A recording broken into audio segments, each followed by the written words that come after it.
지금부터 들으실 이야기는 전부 실화입니다.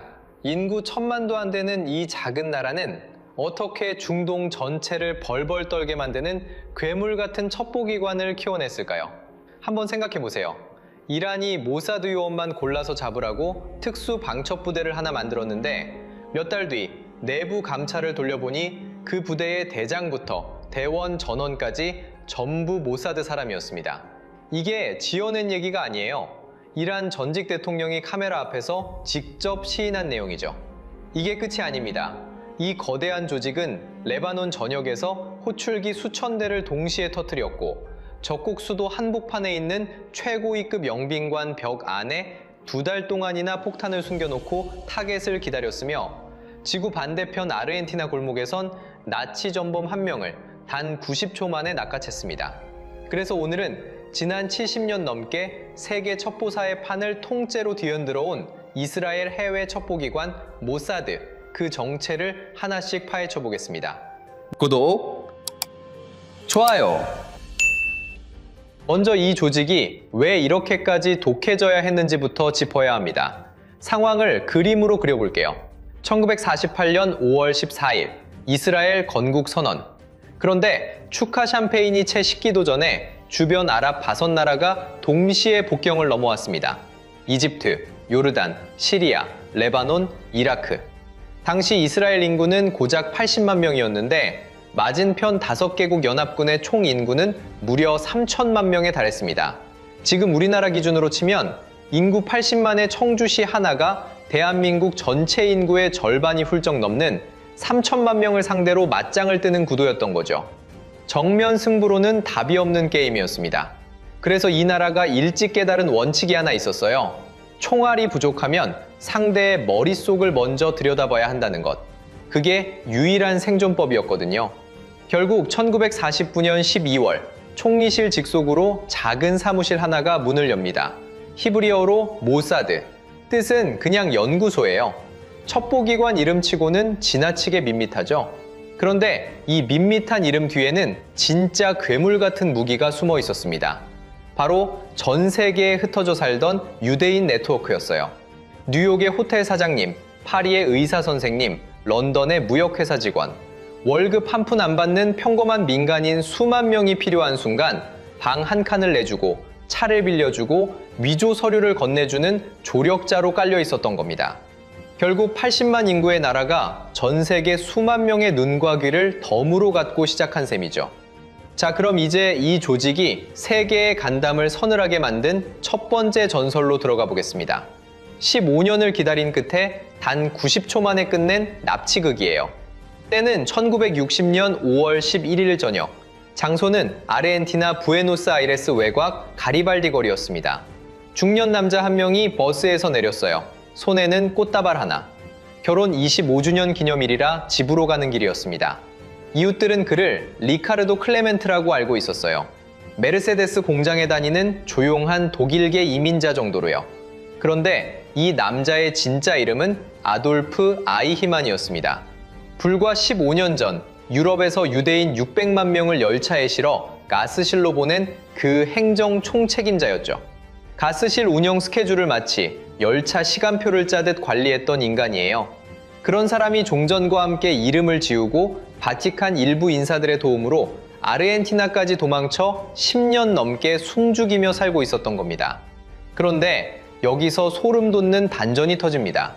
모사드의 결정적인 제보를 한 사람, 정보요원이 아니었어요. 과거 나치에게 고문을 당해 시력까지 잃은 아르헨티나의 홀로코스트 생존자 할아버지였습니다. 사건의 발단은 딸의 남자친구였습니다. 이 청년이 어느 날 딸에게 자기 아빠 자랑을 늘어놓더랍니다. 자기 아빠가 전쟁 때 유대인 문제를 처리하던 아주 높은 분이었다고 말이죠.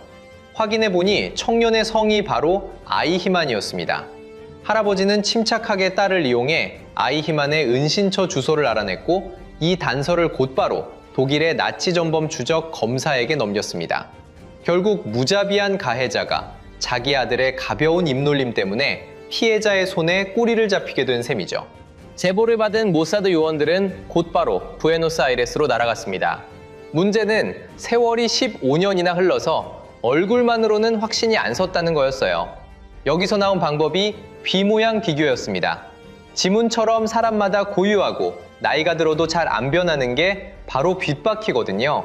변장한 요원이 카메라가 숨겨진 서류 가방을 들고 접근해서 몰래 찍은 얼굴 사진과 나치 시절 공식 사진을 10군데 지점으로 비교했습니다.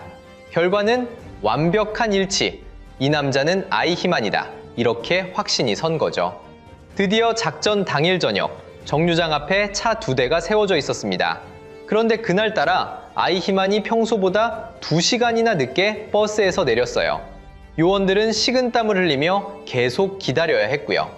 드디어 버스에서 내린 남자에게 한 요원이 스페인어로 아주 태연하게 다가갑니다. 잠깐만요, 아저씨. 그 한마디에 멈칫한 순간 아이히만은 뒷좌석으로 끌려 들어갔어요. 차 문이 닫히기까지 단 90초, 이렇게 끝이었습니다. 그런데 이제부터가 더 놀라워요. 모사드는 이 남자를 몰래 이스라엘로 빼돌려야 했거든요. 그래서 LR 항공 승무원복을 입혔습니다. 약한 진정제를 주사한 뒤에 피곤해조는 동료 승무원인 척 비행기 좌석에 앉혀놓은 거죠.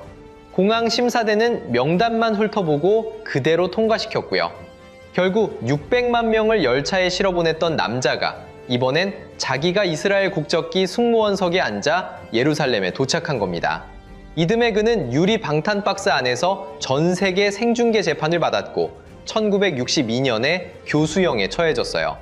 참고로 이 사건은 이스라엘 역사상 민간인에게 사형이 집행된 유일한 사례로 지금도 남아 있습니다. 그럼 이 조직이 자국민을 구할 땐 어떻게 할까요? 궁금하시죠? 1976년 여름 아프리카 한복판에서 벌어진 사건을 보면 답이 딱 나옵니다. 6월 27일 파리로 향하던 에어프랑스 139편이 아테네를 경유하던 도중 납치를 당했어요. 탑승객 248명 중 이스라엘 국적자만 100명이 넘었습니다. 범인들은 팔레스타인 인민전선과 독일 극좌 테러리스트들이었고요.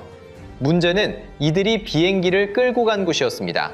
바로 아프리카 한복판 우간다 엔테베 공항이었어요. 당시 우간다 독재자 이디 아민이 범인들 편을 들어주면서 상황은 최악으로 흘러갔죠. 더 소름 끼치는 건 그 다음이에요. 테러리스트들이 2차 대전 당시 나치가 유대인을 골라내듯 이스라엘 국적자만 따로 분리했습니다. 이 소식이 전해지자 내각 회의실에 있던 홀로코스트 생존자 강요들의 얼굴이 하얗게 질렸다고 해요. 이스라엘에서 엔테베까지 거리는 약 4,000km. 당장 병력을 날려보내서 인지를 구출해 오기에는 절망적으로 먼 거리였습니다. 게다가 그 가는 길목에는 이집트, 수단, 사우디아라비아 같은 적대적인 아랍 국가들이 버티고 있었죠. 레이더에 걸리는 순간 바로 격추당할 상황이었습니다. 그런데 여기서 모사드가 기가 막힌 패를 꺼내들었어요. 엔테베 공항 터미널을 지은 건설사가 마침 이스라엘 회사였거든요. 모사드는 곧바로 설계 도면을 뽑아냈고 사막에 그 터미널을 똑같이 복제한 가짜 건물을 세워놓고 특수부대가 며칠 동안 실전 같은 리허설을 실시했습니다. 문 손잡이 위치부터 화장실 구조까지 눈 감고도 뛸 수 있게 전부 외워버린 거죠. 드디어 7월 3일 밤 특수부대원들을 태운 C-130 허큘리스 수송기 4대가 몰래 이륙했습니다. 적국의 레이더망을 피하려고 홍해 수면이 고작 30m 높이에 바짝 붙어서 무려 7시간을 날아가는 그야말로 미친 비행이었습니다. 자정 무렵 엔테베 공항에 어둠을 틈타 착륙하자마자 수송기 뒷문이 열리고 검은색 메르세데스 벤츠 한 대와 랜드로버 지프차들이 튀어나왔습니다. 이게 진짜 소름 돋는 디테일인데요. 당시 우간다 독재자 이디 아민 대통령이 타고 다니던 의전 차량 행렬을 똑같이 카피한 미끼였습니다. 벤츠 색깔은 물론이고 번호판까지 똑같이 달았어요. 우간다 경비병들이 대통령 각하 오셨네 하고 방심하며 총을 내리는 그 찰나의 순간 소음기를 단 이스라엘 특수부대의 총구에서 불이 뿜어졌습니다. 이윽고 요나탄 네타냐후 중령이 이끄는 특공대가 터미널 안으로 들이닥쳤습니다. 요원들은 확성기로 엎드려 우리는 이스라엘군이다 라고 히브리어와 영어로 소리쳤고 엎드리지 않고 서 있는 테러리스트들을 향해 정밀 타격을 퍼부었습니다. 동시에 바깥에 있던 다른 부대원들은 우간다군이 쫓아오지 못하도록 공항 활주로에 세워져 있던 우간다군 미그 전투기 11대를 모조리 폭파시켜버렸죠. 착륙부터 인질 구출, 그리고 다시 수송기가 하늘로 이륙하기까지 걸린 시간은 단 58분. 적국 한복판에서 인질 102명을 무사히 구출해낸 완벽한 작전이었습니다. 하지만 안타깝게도 빗발치는 교전 속에 인질 3명이 희생되었고, 맨 앞에서 대원들을 이끌며 돌격하던 아군 지휘관 한 명이 가슴에 총을 맞고 전사하고 맙니다. 참고로 이 작전에서 전사한 유일한 지휘관 요나탄 네타냐후 중령이 바로 지금 이스라엘 총리인 베냐민 네타냐후의 친형입니다. 지금도 전 세계 특수작전 교과서 첫 장에 반드시 이름이 올라가는 전설적인 구출작전, 엔테베 작전이 바로 이겁니다. 이번에는 무대를 다마스쿠스로 옮겨보겠습니다. 여기선 모사드 역사상 가장 슬프면서도 가장 긴 이야기 하나가 펼쳐져요. 1965년 5월 18일 새벽, 다마스쿠스 순교자 광장. 파란 괴수복을 입은 남자 하나가 교수대 위에 서 있었습니다. 시리아 국영방송이 그 장면을 생중계로 내보냈고 광장 아래로는 수백 명이 구경을 나왔어요. 그런데 그 남자는 불과 몇 달 전까지만 해도 시리아 대통령 집무실을 제 집 드나들듯 오가던 인물이었습니다. 대통령과 차를 마시고 국방장관 옆자리에서 회의록을 넘기던 사이였죠. 시리아 상류사회에선 해외에서 성공해 조국으로 돌아온 애국 사업가 카멜 아민 타베트로 통했고요. 심지어 국방차관보 후보로까지 이름이 오르내리던 남자입니다. 그런데 그 이름은 전부 가짜였어요. 진짜 이름은 엘리 코헨, 모사드 요원이었습니다. 그럼 이 사람이 어떻게 시리아에 침투했냐? 원래 이집트 알렉산드리아 유대인 가정에서 태어나서 아랍어가 모국어나 다름없었던 코헨을 모사드가 특수요원으로 전격 발탁합니다. 그런데 시리아에 바로 투입하면 티가 나니까 일단 아르헨티나로 보냈어요. 그곳에 시리아 이민자 공동체에 섞여 살게 하면서 완벽한 가짜 이력을 만들어준 겁니다. 그 다음에 시리아로 건너가서 돈 많고 말 잘 통하는 사업가 행세로 3년 넘게 군 장성들 사이에 완벽하게 스며들었어요. 여기에 유명한 일화 하나가 있습니다. 시리아 고위 장교들을 따라 골란고원 군 요새들을 둘러볼 때였어요. 땡볕에 땀 흘리는 병사들을 보더니 코헨이 이렇게 제안합니다. 여기 유칼립투스 나무를 심어서 그늘을 만드시죠? 시리아군은 좋은 생각이라며 요새마다 그 나무를 심었어요. 그런데 이 나무가 키도 크고 잎도 넓어서 공중에서 보면 여기 군사시설 있다고 외치는 표지판이나 다름없었거든요. 결국 2년 뒤 벌어진 6.1 전쟁 때 이스라엘 공군이 골란고원 포진지를 아주 정확하게 정밀 폭격할 수 있었던 결정적 이유 중 하나가 바로 그 나무들이었습니다. 하지만 아쉽게도 코헨 본인은 그 장면을 보지 못했습니다. 1965년 1월 시리아 방첩대가 이스라엘로 나가는 무선 신호를 추적해서 자택을 급습했거든요. 재판은 며칠 만에 끝났고 곧바로 교수형, 시신조차 끝내 돌려받지 못했어요. 그런데 여기서부터가 진짜 모사드답습니다. 60년이 흐른 2025년 5월 18일, 그러니까 처형 60주년이 되는 바로 그날이었어요. 아사드 정권이 반군에게 무너진 뒤 모사드가 외국 정보기관과 협력해 다마스쿠스에서 코헨의 유품을 통째로 빼내왔다고 전격 공개한 겁니다. 그 수가 무려 2,500점이었어요. 친필편지, 사형 선고문, 처형 직전에 쓴 유언장 원본, 다마스쿠스 집 열쇠, 심지어 시리아 정보기관이 아내 나디아를 감시한 서류철까지 포함되어 있었습니다. 나디아 코헨은 이스라엘 총리실에서 60년 만에 남편의 흔적을 다시 손에 쥐었어요. 더 놀라운 건 2025년 10월엔 시심까지 곧 송환될 수 있다는 보도가 나왔다는 겁니다. 처형된 지 60년이 지났어도 조국을 위해 목숨 바친 요원은 기어이 가족의 품으로 돌려보내는 조직, 모사드 DNA의 본질이 바로 이 장면에 다 담겨 있습니다. 하지만 이런 끈질김이 때로는 끔찍한 복수극으로 나타나기도 합니다. 대표적인 사건이 바로 1972년 뮌헨 올림픽 참사예요.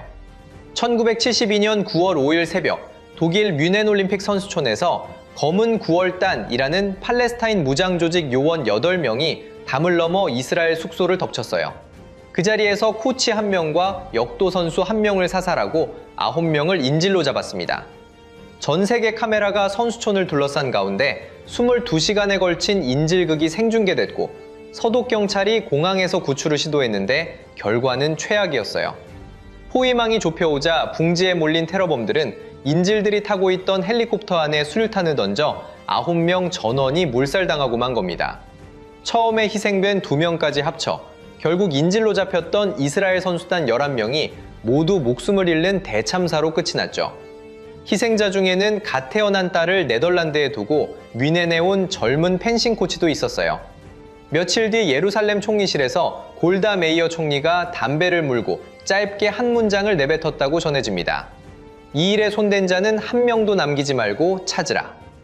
여기서 출발한 게 바로 신의 분노 작전이에요. 이 작전은 무려 7년 동안 이어졌습니다. 로마의 한 아파트 엘리베이터 앞에서 검은 두얼단 연락책이 총탄 11발을 맞고 쓰러졌는데 이 11발은 바로 희생된 이스라엘 선수 11명을 의미하는 것이었습니다. 물론 이 무자비한 작전에도 지울 수 없는 최악의 오점이 있습니다. 1973년 7월 노르웨이 릴레함메르 스키장 마을에서 요원들이 주요 표적이 숨어 있다고 판단해 한 남자를 쏴 죽였는데 확인해보니 모로코 출신 식당 웨이터였어요. 심지어 그의 아내는 임신 중이었고요. 진짜 표적은 그 시간 베이루트에 멀쩡히 살아있었습니다. 결국 요원 6명이 현장에서 체포되면서 국제적 망신을 당하기도 했죠. 모사드라고 해서 결코 전능하지 않다는 걸 이 사건이 뼈저리게 증명한 겁니다. 자, 이번엔 시간을 훅 당겨서 2020년으로 가볼게요. 이들의 암살 방식이 현대에 와서 어떻게 진화했는지 보면 진짜 소름이 끼칩니다. 11월 말 이란 수도 테헤란에서 차로 1시간 거리의 한적한 도로, 검은 닛산 세단 한 대가 달리고 있었어요. 운전대는 이란 핵 프로그램 총책임자 파크리자데가 잡고 있었고 조수석엔 그의 아내가 앉아 있었습니다. 그런데 도로변에 낡은 픽업 트럭 한 대가 몇 달째 버려진 듯 서 있었는데요. 그 트럭의 정체는 모사드가 미리 설치해둔 위성조종 원격 사격 로봇이었습니다. 얼굴 인식 알고리즘이 파크리자데의 얼굴을 포착한 순간 트럭 짐칸에서 기관총이 튀어올랐어요. 인공지능이 달리는 차의 속도와 흔들림까지 완벽하게 계산해서 발사 타이밍을 잡았습니다. 총탄 13발, 1분도 채 안 걸렸어요. 운전석 남자는 그 자리에서 쓰러졌는데 놀랍게도 바로 옆 25cm 거리에 있던 아내는 총알 한 발도 맞지 않았습니다. 얼굴을 인식한 알고리즘이 타켓만 골라서 쏜 거죠. 작전이 끝나자 그 트럭은 스스로 폭발해서 증거까지 지워버렸고요. 그리고 2024년 7월 31일 새벽, 이번엔 테헤란 영빈관에서 사건이 터집니다. 이곳은 이란 혁명수비대가 직접 경비를 서는 최고 보안 지역이에요. 그 방에서 잠자던 하마스 정치국장 이스마일 하니에가 폭발로 사망했습니다. 더 놀라운 건 이 폭탄이 이미 2달 전부터 그 방 벽 안에 설치돼 있었다는 사실이에요. 하니에는 이란 새 대통령 취임식에 참석하러 와서 그 방에서 며칠을 멀쩡히 자다가 모든 일정을 마치고 돌아가기 직전인 방문 마지막 밤에 당한 겁니다. 이스라엘은 같은 해 12월 국방장관이 직접 나와서 우리가 했다고 공식 인정했습니다. 그런데 이 모든 작전을 다 합친 것보다 더 충격적인 한 방이 2024년 9월 17일에 터집니다. 시각은 오후 3시 30분, 레바논 전역에서 헤즈볼라 대원들이 주머니에 차고 다니던 무선 호출기 수천 대가 동시에 폭발했어요. 다음 날엔 무전기까지 터졌고요. 집계된 피해만 사망자 42명, 부상자 3,500명 이상. 심지어 헤즈볼라 전투원 1,500명이 한꺼번에 전투 불능 상태가 됐다는 외신 보도까지 나왔습니다. 여기서 궁금한 점이 생기시죠? 최첨단 스마트폰 시대인 2024년에 왜 하필 옛날식 삐삐였을까요? 바로 여기가 핵심입니다. 헤즈볼라의 수장 나스랄라는 이스라엘의 스마트폰 해킹이 무서워서 부하들한테 스마트폰을 버리고 옛날식 호출기를 쓰라고 지시하고 있었거든요. 감시를 피하겠다고 일부러 아날로그로 돌아간 건데 모사드는 바로 그 틈을 노렸던 겁니다. 준비 기간이 얼마나 길었을까요? 무려 10년이었습니다. 이 사실은 2024년 12월 미국 CBS 60분 프로그램에 복면을 쓴 전직 모사드 요원들이 직접 나와서 털어놓은 내용이에요. 먼저 1단계로 무전기에 폭탄을 심어 팔았고 2단계 삐삐 작전은 2022년에 본격화됐다고 합니다. 방식이 진짜 영화 같아요. 대만의 진짜 제조사 골드 아폴로에서 상표 라이선스를 받아냈고 헝가리의 서류상으로만 존재하는 유령 회사를 세웠습니다. 바로 이 회사가 헤즈볼라에 호출기를 납품한 거예요. 헤즈볼라는 자기들이 이스라엘한테서 물건을 사고 있다는 사실을 꿈에도 몰랐습니다. 삐삐 배터리 옆엔 탐지가 거의 불가능한 군용 폭약 PETN이 숨겨져 있었고요. 여기서 끝이 아니에요. 유튜브에는 방수, 방진, 배터리 수명이 긴 최고의 삐삐라는 가짜 광고까지 올려서 구매를 유도했다고 합니다. 심지어 알림음 하나를 고를 때도 수십 가지의 각기 다른 벨소리를 테스트했다고 합니다. 어떻게든 주머니에서 꺼내보게 만들려고 사람을 가장 초조하게 만드는 긴급한 음색을 심리적으로 계산해서 골랐다는 거예요. 게다가 터지는 순간 양손에 폭탄을 쥐게 만들려고 버튼 2개를 동시에 눌러야 메시지가 열리는 구조로 설계하기까지 했고요. 그런데 모사드가 그린 10년짜리 큰 그림은 여기서 끝이 아니었습니다. 이 전무후무한 삐삐 테러조차 진짜 타겟을 잡기 위한 거대한 미끼였거든요. 삐삐와 무전기 때문에 헤즈볼라 지휘통신망이 완전히 마비된 틈을 타서 모사드는 수장 나스랄라의 위치를 특정해냈어요. 9일 뒤인 9월 27일 이스라엘 공군 F-15 전투기가 베이루트 주거 건물 18m 아래에 있는 지하 벙커에 관통 폭탄 80여 발을 쏟아부었습니다. 결과는 나스랄라 사망. 이 벙커 좌표 하나 찍으려고 모사드가 10년 넘게 정보를 쌓았다고 알려져 있어요. 이제 맨 처음에 꺼냈던 그 충격적인 이야기로 다시 돌아가 보겠습니다. 이란이 모사드 색출 전담 특수 방첩부대를 만들었다는 그 사건 말입니다. 임무는 딱 하나, 모사드 요원만 골라서 잡는 것이었습니다. 20명 남짓한 정예부대였어요.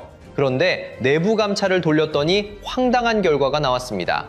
대장부터 부대원 전원이 이미 모사드가 심어둔 요원이었던 거예요. 20명 통째로 말이죠. 모사드를 잡으라고 만든 부대 자체가 처음부터 모사드의 부대였던 겁니다. 더 기가 막힌 건 이 다음입니다. 정체가 들통날 위기에 처하자 이 20명의 요원들은 이란의 1급 기밀 문서들까지 통째로 훔쳐서 하룻밤새 이란 국경을 뚫고 이스라엘로 감쪽같이 도망쳐버렸습니다. 이건 소설이 아니라 이란의 전직 대통령 아흐마디네자드가 2024년 튀르키예 방송 인터뷰에서 직접 입으로 시인한 실화입니다. 여기까지 들으시면 와 진짜 무적이네 라는 생각이 절로 드실 겁니다. 하지만 세상에 완벽한 조직은 없죠. 동전의 양면처럼 이들의 빛나는 전설 뒤에는 치명적인 그림자도 존재합니다. 2023년 10월 7일이 그 결정적인 증거예요. 하마스가 가자 지구의 철책을 뚫고 이스라엘 남부 마을들을 기습했을 때 무려 1200명이 넘는 민간인이 끔찍하게 학살당했고 250명 이상이 인질로 끌려갔습니다. 적국의 수도 한복판은 그렇게 훤히 들여다보던 세계 최고의 첩보망이 정작 자기 집 앞마당에서 수천 명이 무장하고 쳐들어오는 건 까맣게 몰랐던 겁니다. 이스라엘 정보기관 역사상 최악의 흑역사이자 가장 뼈아픈 실패로 기록된 사건이죠. 자, 이제 오늘 이야기를 정리해 볼게요. 이 조직은 600만 명을 학살한 나치 행정가를 15년 걸려 잡아 법정에 세우기도 하고 처형된 자국 요원의 유품을 60년 뒤에도 끝내 조국으로 되찾아오기도 합니다. 적국 영빈관 벽에 2달 동안 폭탄을 숨겨놓고 기다리다 터뜨리기도 하고요. 그러면서도 정작 가장 가까운 곳에서 벌어지는 위협은 놓치기도 해요. 엉뚱한 민간인을 쏴 죽여서 국제적 망신을 당한 적도 있고요. 한 번 찍으면 끝까지 간다는 그 지독한 방식이 누군가에겐 정의의 칼이었고 또 누군가에겐 재앙 그 자체였습니다. 이들이 국가를 지키는 영웅인지 아니면 피도 눈물도 없는 암살 집단인지 그 최종 판단은 영상을 보시는 여러분께 맡기겠습니다. 다만 마지막으로 한 장면만은 꼭 마음에 담아가 주셨으면 합니다. 2025년 5월 18일 이스라엘 총리실에 한 백발의 노부인이 앉아 있었어요. 그녀의 이름은 나디아 코엔. 25 꽃다운 나이에 남편을 시리아의 다마스쿠스로 떠나곤 했고 다시는 그의 얼굴을 보지 못했던 여인이었죠. 그녀가 60년 만에 다시 손에 쥔 것은 남편의 낡은 아파트 열쇠와 처형 직전에 쓴 유언장 한 장이었습니다. 60년, 한 사람의 청춘과 중년과 노년이 전부 담긴 시간이에요. 전 세계 지도자들에게 수없이 탄원 편지를 쓰고 홀로 새 아이를 키워내며 버틴 피눈물 나는 세월이었습니다. 우리가 오늘 감탄하며 살펴본 모사드의 전설적인 작전들, 어쩌면 그 화려한 첨단 기술과 치밀한 설계의 가장 깊은 곳에는 바로 이 시간이 버티고 있었는지도 모릅니다. 조국을 위해 희생한 사람은 60년이 걸리더라도 죽어서라도 반드시 가족의 품으로 데려온다는 그 서늘하고도 뜨거운 집념 말입니다. 인구 80만 명으로 시작했던 작은 나라가 세계 첩보사의 가장 무서운 포식자로 군림할 수 있었던 진짜 이유. 그것은 수천 킬로미터를 날아가는 전투기도 벽 속에 숨겨둔 폭탄도 아니었을 겁니다. 절대 우리 사람을 잊지 않는다는 그 지독한 약속 하나. 그것이야말로 수천만의 적들 앞에서 이 작은 나라가 무너지지 않게 지탱해준 진짜 무기였을 겁니다. 오늘 이야기 속에서 여러분의 마음에 가장 짙게 남은 장면은 무엇인가요? 아르헨티나 골목에서 악마를 낚아채던 90초의 긴박함이었나요? 아니면 60년 만에 남편의 낡은 열쇠를 부여잡고 오열하던 노부인의 떨리는 두 손이었나요? 선과 악, 영웅과 괴물의 경계에 서 있는 모사드의 진짜 얼굴은 아마 여러분이 선택한 그 답 어딘가에 숨어 있을 겁니다. 영상이 유익했다면 구독, 좋아요, 알림 설정 부탁드립니다.